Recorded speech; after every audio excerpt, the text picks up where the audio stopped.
8. Camino a París.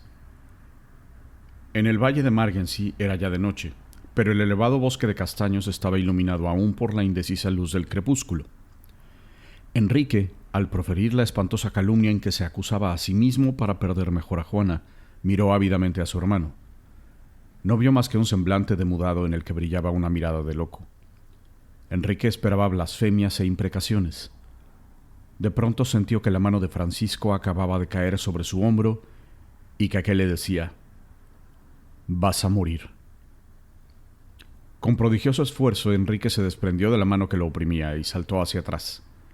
En el mismo instante sacó su espada y se puso en guardia. «¿Quieres decir, señor hermano, que uno de los dos va a morir aquí?» «Digo que vas a morir», repitió Francisco, y su voz era tan glacial que parecía, en efecto, la voz de la muerte. Enrique, al oír tales palabras, vaciló sobre sus piernas. Francisco, sin apresurarse, desenvainó su espada. Un instante después, los dos hermanos estaban en guardia, uno ante el otro, con las espadas cruzadas y mirándose a los ojos. Y en aquella doble mirada, fosforescente como las de algunos felinos, había un furioso choque de odio y desesperación. La oscuridad era profunda. Apenas se veían, pero se adivinaban. El brillo de sus ojos los guiaba. Cosa extraña y casi fantástica. En tanto que Enrique estaba atento al duelo y ensayaba fintas y estocadas, Francisco parecía ausente del combate. Su brazo y su ojo, por larga práctica, guiaban su espada. Entretanto reflexionaba y sus reflexiones eran verdaderamente atroces. «Es pues mi hermano. No me figuraba que la traición de un hermano hiciera sufrir tanto. Creí que la traición de la mujer había llevado mi desesperación a los últimos límites, pero no. Me faltaba enterarme del nombre, de esta monstruosidad, del nombre del amante. ¿Por qué no habré muerto de repente? ¿Por qué no me he arrancado la lengua antes de preguntar el nombre de mi rival? Voy a matarlo, es verdad, pero si puedo seguir viviendo, ¿quién me curará del horrible sufrimiento de saber que el que me hacía traición era mi hermano?» Enrique se tiró a fondo y la espada tocó ligeramente a Francisco en el cuello, del que brotó la sangre. Entonces éste, no viendo en su enemigo más que al seductor de Juana, sin acordarse ya más de que era su hermano, estrechó convulsivamente el puño de su espada y empezó el ataque. Las dos espadas se tocaban casi por la guarda. Durante 1 o 2 segundos no se oyó más que el ruido de los aceros chocando uno contra el otro, el soplo jadeante de la respiración de los dos combatientes. Luego un juramento de Enrique y, por fin, un suspiro, un grito, el ruido sordo y pesado de un cuerpo que cae como una masa inanimada. La espada de Francisco acababa de atravesar el costado derecho de Enrique sobre la tercera costilla.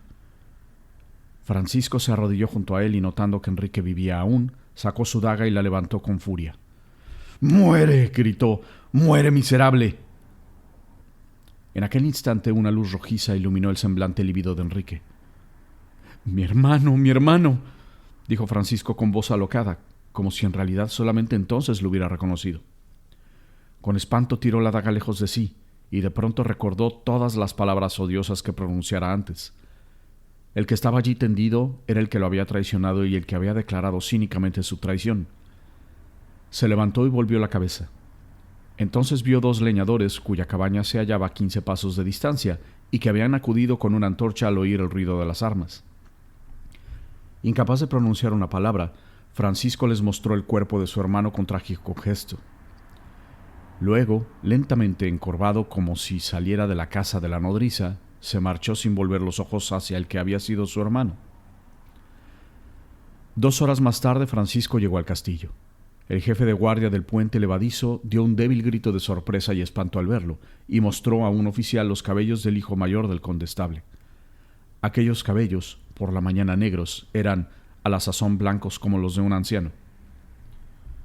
«Monseñor», dijo el oficial, «hemos hecho preparar vuestras habitaciones y...»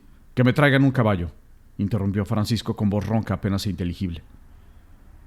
«¿Monseñor no se queda en el castillo?», preguntó tímidamente el oficial.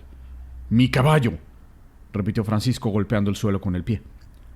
Pocos minutos después un criado le entregaba una montura y el oficial, mientras le tenía el estribo, se atrevió a preguntar: «¿Volverá pronto, monseñor?».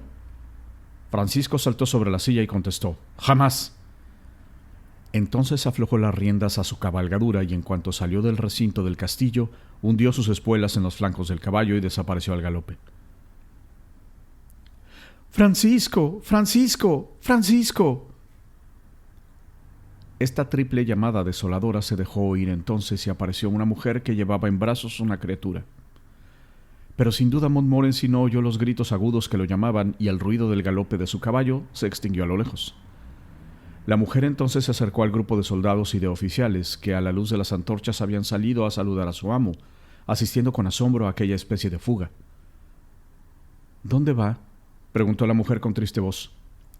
El oficial reconoció a la señorita de Pienne y descubriéndose contestó: «¿Quién lo sabe, señora?» «¿Cuándo volverá?» «Ha dicho que nunca». «¿A dónde conduce este camino?» «A París, señora». «A París, bien». Juana se puso enseguida en camino, estrechando nerviosamente entre sus brazos a Luisa dormida. Una vez su hija le fue de vuelta pasada la primera hora loca de alegría, Juana emprendió la marcha por el camino de Montmorency, sola con su hija, a pesar de los esfuerzos de la anciana nodriza para acompañarla. Ahora que tenía de nuevo a su Luisa, no se la arrancarían, aun cuando no debiera separarse de ella un segundo. Ya podía hablar libremente y declarar toda la verdad a Francisco, desenmascarando al infame. «Querido esposo», se iba diciendo por el camino, «cómo has debido maldecirme, pero esto no es nada. Lo que yo siento es tu sufrimiento. Oh, te juro que todos los momentos de mi vida los consagraré a tu felicidad para compensar tu amarga pena. Y pensar que ha sido por mi causa, por mí que te adoro. Pero ya lo comprenderás todo, Francisco, y con seguridad que aprobarás mi conducta. Si hubiera dicho una sola palabra, tu hija habría muerto. Oh, Francisco mío, y pensar que no sabes siquiera que tienes una hija. Qué feliz vas a ser cuando te la presente diciendo: toma, besa a nuestra pequeña Luisa». Y andaba deprisa, cada vez más hacia el castillo, murmurando estas felibres palabras. En cuanto estuvo a 100 pasos de la puerta principal, vio un grupo de hombres de armas, antorchas y un caballero que se lanzaba al galope de su caballo. «¡Es él! ¡Es él!» E hizo un esfuerzo para gritar con la voz más fuerte que pudo, llamándolo. Demasiado tarde, solo por algunos segundos. Interrogó al oficial. Francisco había tomado el camino de París. Bien, pues ella iría también a París y más lejos si era necesario, mientras sus piernas pudieran llevarla. Iría hasta el extremo de la Île-de-France. Fuerte con su amor de esposa y madre, Juana se hundió en la noche bajo los grandes árboles del bosque que las ráfagas del viento del mes de marzo encorvaban en majestuosos saludos. Una indecible exaltación la sostenía. No tenía miedo de la noche, ni de las misteriosas obscuridades en que penetraba, ni tampoco de los merodeadores que infestaban los caminos y para quienes la vida humana no tenía valor alguno. Marchaba a buen paso, llevando a su hija en brazos, y no se detenía en pensar que no llevaba ni un solo vestido para cambiarse, que no tenía un escudo y que no conocía París. No pensaba en nada de todo eso. Andaba como en éxtasis, con la brillante mirada fija en la imagen del esposo que se presentaba a su imaginación. Casi una hora después de la marcha de Francisco de Montmorency, unos leñadores llevaron al castillo, sobre unas parihuelas, el cuerpo ensangrentado de Enrique. Hubo gran conmoción al verlo y muchas idas y venidas de las gentes del castillo. Enrique fue llevado a su estancia y el cirujano sondeó la herida. «Vivirá», dijo, «pero deberá permanecer 6 meses en cama». Los leñadores reconocieron a Francisco en el momento del duelo, pero el suceso les pareció tan extraño y tan temible que no quisieron declararlo. Se supuso, pues, que el hijo menor del condestable había sido atacado por algunos bandidos. Muy contados fueron los que, en el fondo de su pensamiento, se atrevieron a relacionar esta aventura con la partida de Francisco de Montmorency. Casi a la misma hora, el caballero de Pardaillan se marchó también de Montmorency. Ignoraba lo que había ocurrido en la mansión señorial, pero de haberlo sabido se hubiera marchado de igual modo. Pardaillan conocía perfectamente a Enrique de Montmorency y estaba convencido de que no podía esperarse piedad de él. «Al fin y al cabo», murmuró, «devolviendo a la niña he hecho traición a mi ilustre y vengativo señor. Voto a Sanes. Es preciso reconocer que le gusta mucho ver balancearse los cuerpos humanos al extremo de una cuerda, y aun cuando yo sea hidalgo no lo tendría en cuenta mi digno amo, y seguramente querría probar qué tal me sienta una corbata de aquel cáñamo que hay en la Torre Grande. Así pues, tomemos las de Villadiego y procuremos poner entre mi cuello y la citada cuerda de cáñamo el mayor número de leguas posibles». Habiendo razonado así y una vez examinadas las cerraduras de su caballo, montó, colocó a su hijo en la parte delantera y, saludando al castillo con señorial gesto, emprendió el trote en dirección de París. Muy pronto se halló en el bosque que se extendía entonces casi hasta las puertas de París, pues los últimos árboles sombreaban las colinas de Montmartre. Al cabo de unos 20 minutos de camino, el caballero creyó ver una sombra a 2 pasos de su caballo y al punto lo detuvo. Pardallan se inclinó divisando una mujer. La miró de cerca y la reconoció enseguida. Juana, sin embargo, continuaba su camino. Tal vez no se había dado cuenta de la presencia del caballero. «Señora», dijo éste. Juana se detuvo. «¿Es este el camino de París?», preguntó ella. «Sí, señora, pero ¿dónde vais tan sola por el bosque y de noche?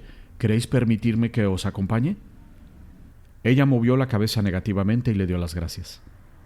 «¿Queréis ir sola?», repitió el caballero. «Sola, sí, no temo nada». Y prosiguió su camino. Pardallan la contempló un minuto con asombro mezclado de compasión. Luego, encogiéndose de hombros como para decirse que nada le importaba aquello, hizo tomar el trote a su caballo. Pero no había recorrido 100 pasos cuando volvió atrás. «Pero, señora», dijo, «¿tenéis por lo menos algún pariente en París? ¿Sabes ya a dónde iréis?». «No, no lo sé». «Pero lleváis dinero. No os ofendáis por la pregunta, os lo ruego». «No me ofendéis. No tengo dinero. Muchas gracias por vuestra solicitud, quien quiera que seáis». Una violenta batalla se libró entonces en el espíritu del caballero, que empezó a echar votos y por vidas, y luego, tomando una rápida resolución, se inclinó hacia Juana y depositó sobre el pecho de Luisa un objeto brillante, hecho lo cual, huyó al galope después de haber gritado: «Señora, no maldigáis demasiado al caballero de Pardallan, porque es uno de mis amigos». Juana reconoció entonces que el caballero era el hombre que le había devuelto a su pequeña Luisa, y habiendo examinado el objeto resplandeciente, vio que era un magnífico diamante montado en una sortija. Aquel diamante era el que Enrique de Montmorency diera a Pardallan en pago del rapto de la pequeña Luisa.